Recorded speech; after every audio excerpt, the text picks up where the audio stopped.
banjir bandang di atas sana, maksudnya apa? Itu merupakan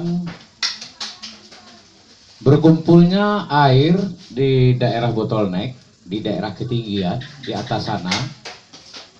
Yang sudah pasti kalau banjir bandang tetap dari atas ke bawah, tidak ada banjir dari bawah ke atas. Jadi terkonsentrasinya air di daerah bottleneck yang konsentrasinya sangat banyak, sehingga akan menimbulkan energi potensial. Pada suatu saat nanti air akan meledak,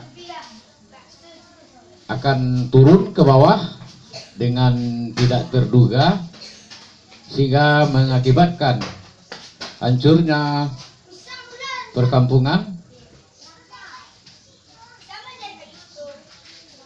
bisa mengakibatkan korban jiwa, kematian baik bagi manusia, hewan, fasilitas-fasilitas infrastruktur lainnya, dan juga sesudah terjadinya banjir terjadi pendangkalan sungai dan sedimentasi, kemudian juga bisa menghancurkan sebuah situs, menghancurkan peradaban manusia, menghancurkan kota, dan menghancurkan segalanya. Kemudian kita tinjau dari segi tujuan kita menyajikan banjir bandang di atas sana, karena efek dari berkumpulnya air di daerah bottleneck, itu daerah bottleneck, daerah pegunungan. Kalau kita ilustrasikan,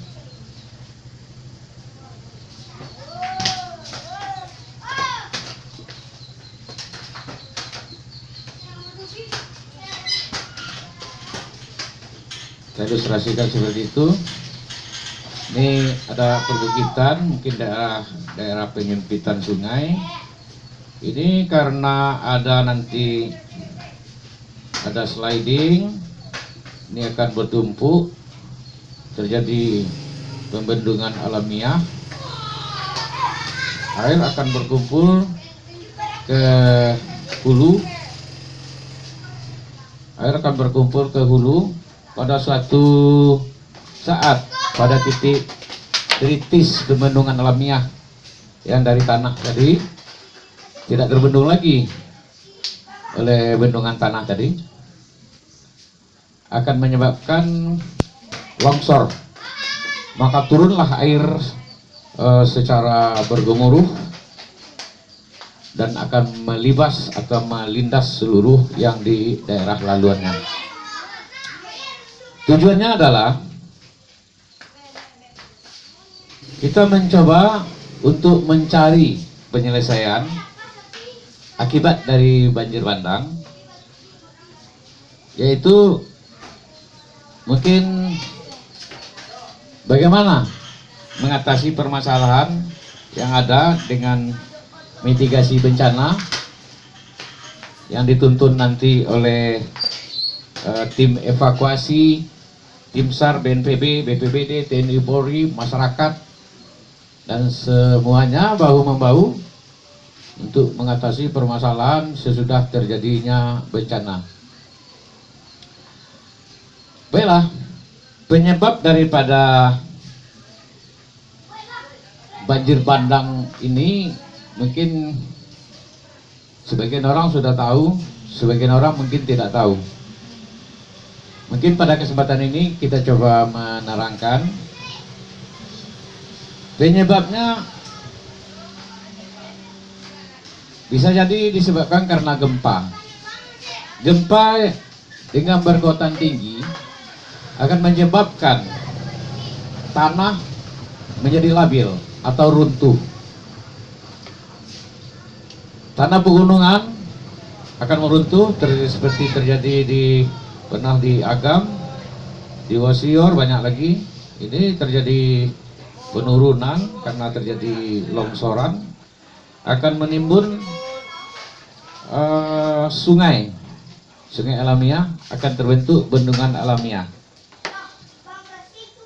Dan juga bisa disebabkan karena ulah manusia, efek dari illegal logging, kayu-kayu yang ditebang, kemudian kayunya dikonsentrasikan atau ditambatkan di dalam saluran sehingga membendung saluran, sehingga terkumpullah air yang banyak. Air yang banyak tadi merupakan sebuah energi potensial yang siap untuk mengakibatkan terjadinya bencana. Kemudian pengundulan hutan juga termasuk karena dengan kecepatan pengaliran runoff air dari perbukitan atau gunung tadi tidak bisa ditahan lajunya, maka air akan membludak dan cepat turunnya ke daratan rendah.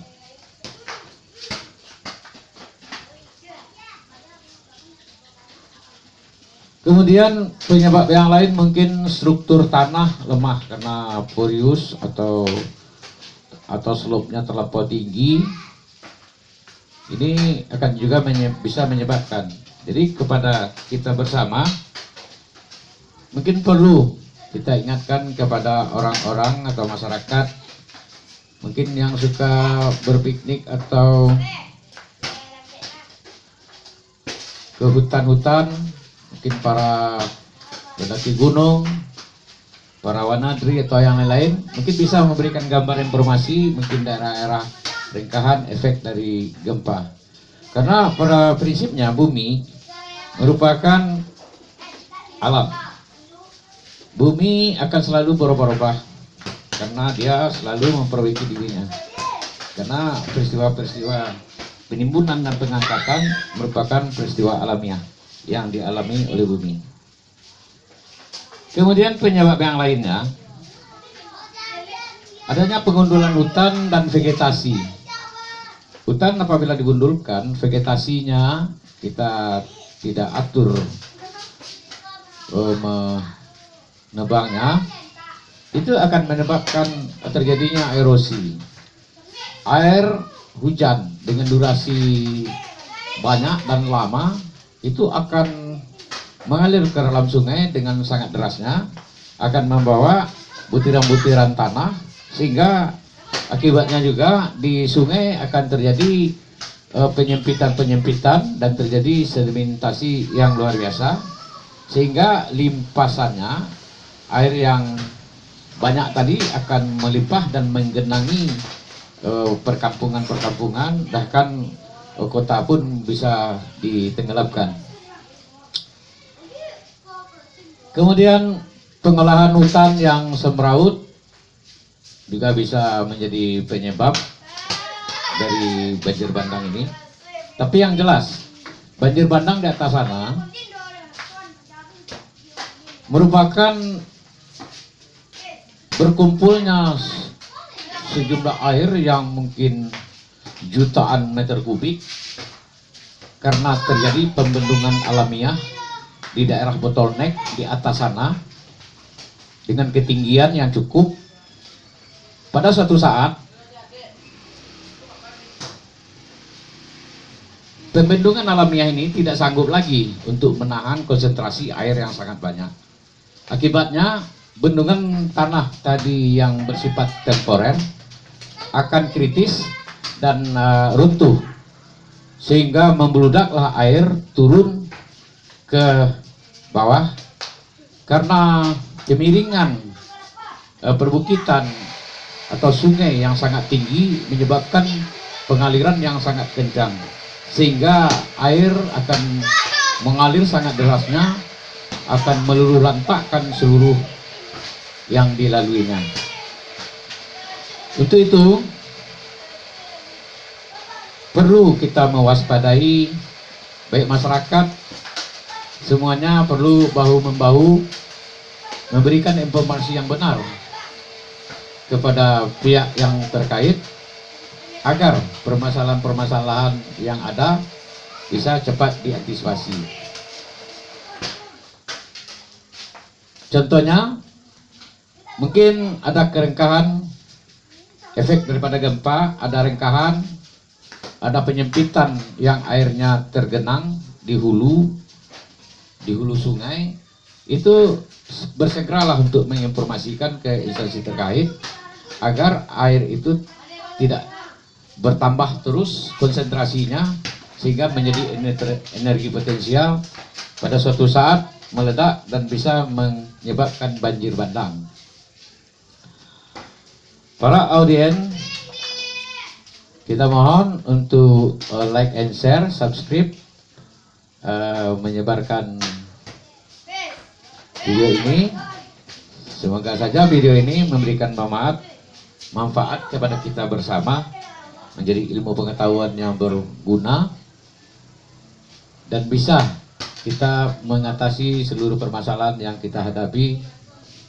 Mudah-mudahan seluruh bencana tidak kita alami atau tidak melindas kita dengan memperbanyak ilmu pengetahuan yang kita dapatkan dari alam, kita kembangkan dan kita sosialisasikan kepada masyarakat.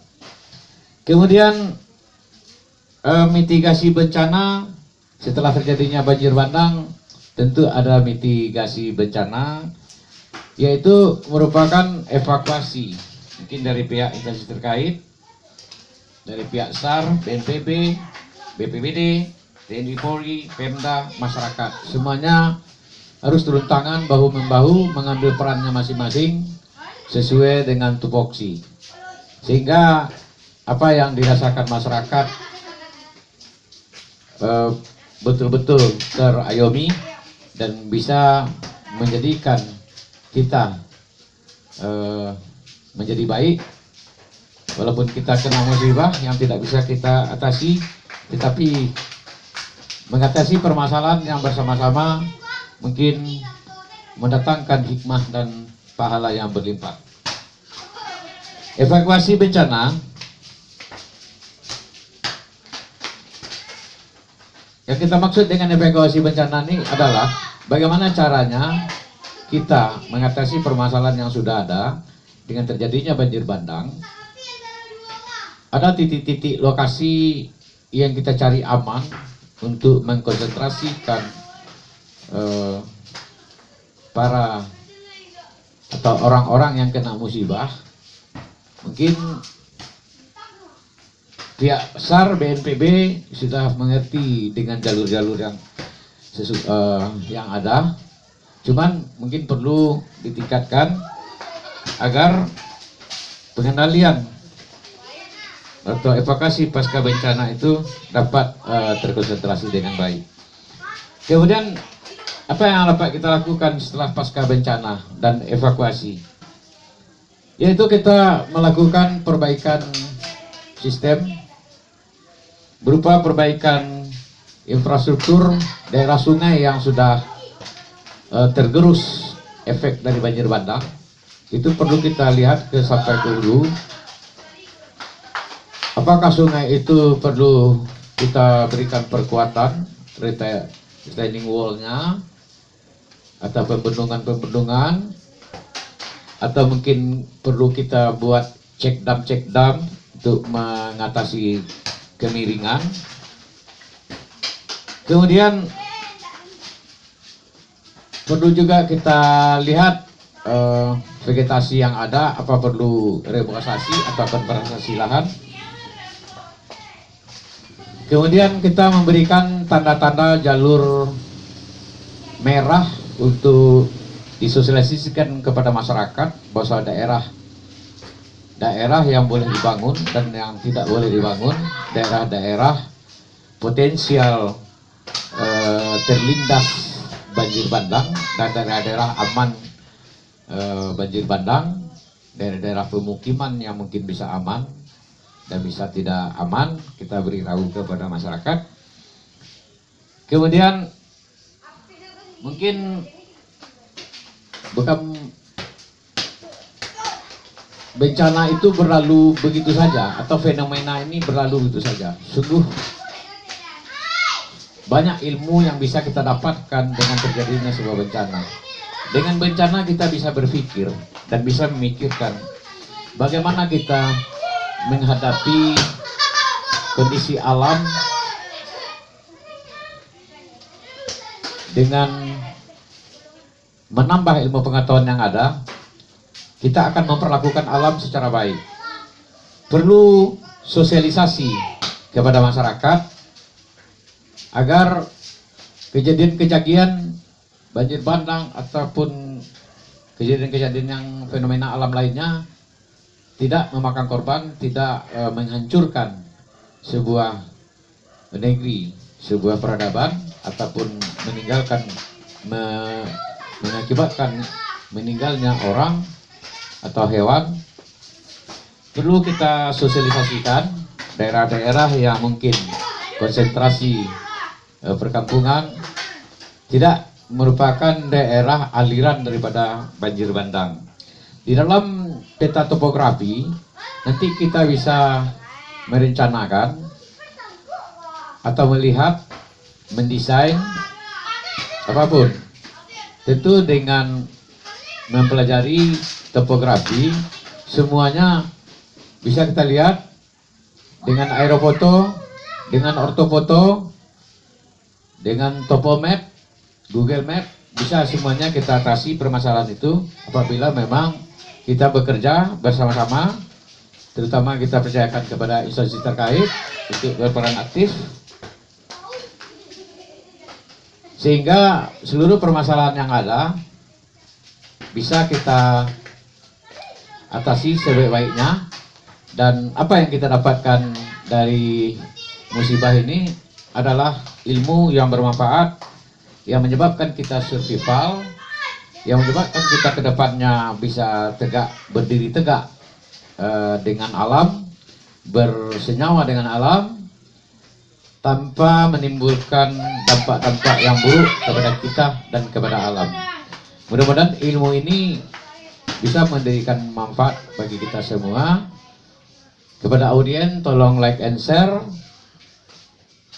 Semoga ilmu ini menjadi manfaat dan menjadi solusi penyelesaian masalah yang kita hadapi selama ini, agar kita tahu bahwa banjir bandang itu di atas sana, agar kita tahu bahwa akibat dari banjir bandang ini sangat luar biasa, dan agar kita tahu di dalam fenomena alam banyak ilmu yang bermanfaat yang diturunkan Allah SWT. Demikian saja, terima kasih.